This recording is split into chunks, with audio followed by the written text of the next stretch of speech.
Assalamualaikum warahmatullahi wabarakatuh. Nama saya Ahmad Zaldi Basyarillah dari kelas 4A25. Di sini saya akan mempresentasikan tugas dari manajemen resiko. Yang pertama itu, saya akan menjelaskan tentang pengertian resiko pasar.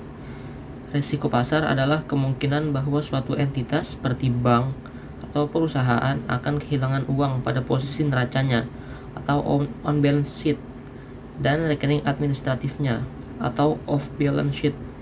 Ini terjadi jika kondisi dan suatu pasar berubah dengan cara yang tidak dapat dikendalikan oleh perusahaan. Selanjutnya ada tujuan utama manajemen risiko, yaitu manajemen risiko pasar bertujuan untuk mengurangi dampak negatif yang dapat ditimbulkan oleh perubahan kondisi pasar terhadap aset, permodalan, dan kinerja keuangan bisnis.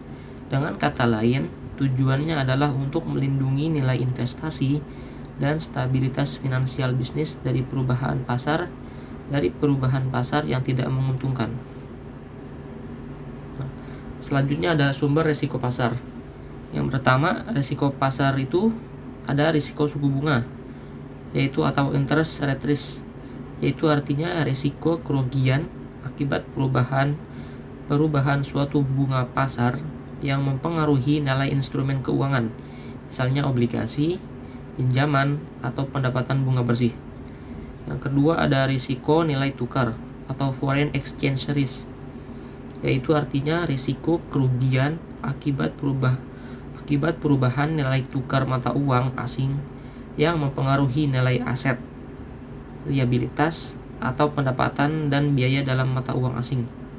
Ketiga ada risiko ekuitas atau equity risk, yaitu artinya risiko kerugian akibat perubahan harga saham di pasar modal yang mempengaruhi nilai investasi saham yang dimiliki.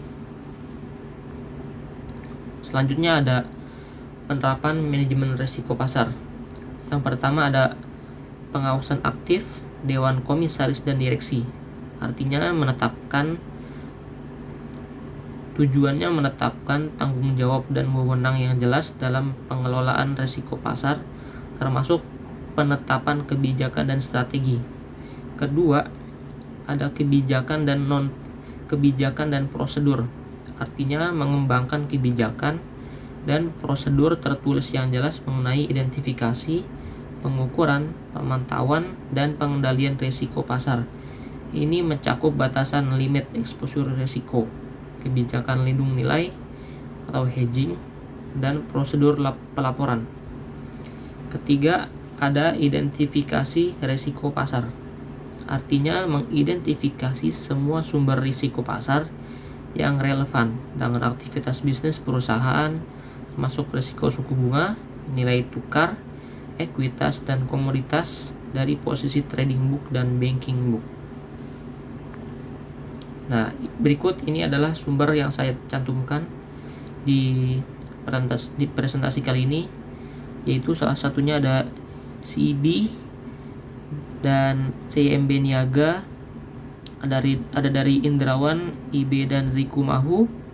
Selanjutnya ada Ekonomi dan Akuntansi, ada LMS Paralel SA Unggul, ada Natalia 2015, ada Perbankan Jurnal Ekonomi, ada dari OJK, ada dari Penjamin Emisi Efek dan Perantara Pedagang Efek, ada dari PT Bank Ganesha, PT Bank MNC Internasional, PT Bank Neocommerce, dan PT Bank Victoria Internasional, dan sumber yang lainnya. Sekian dari presentasi saya kali ini. Mohon maaf apabila ada salah-salah kata. Wassalamualaikum warahmatullahi wabarakatuh.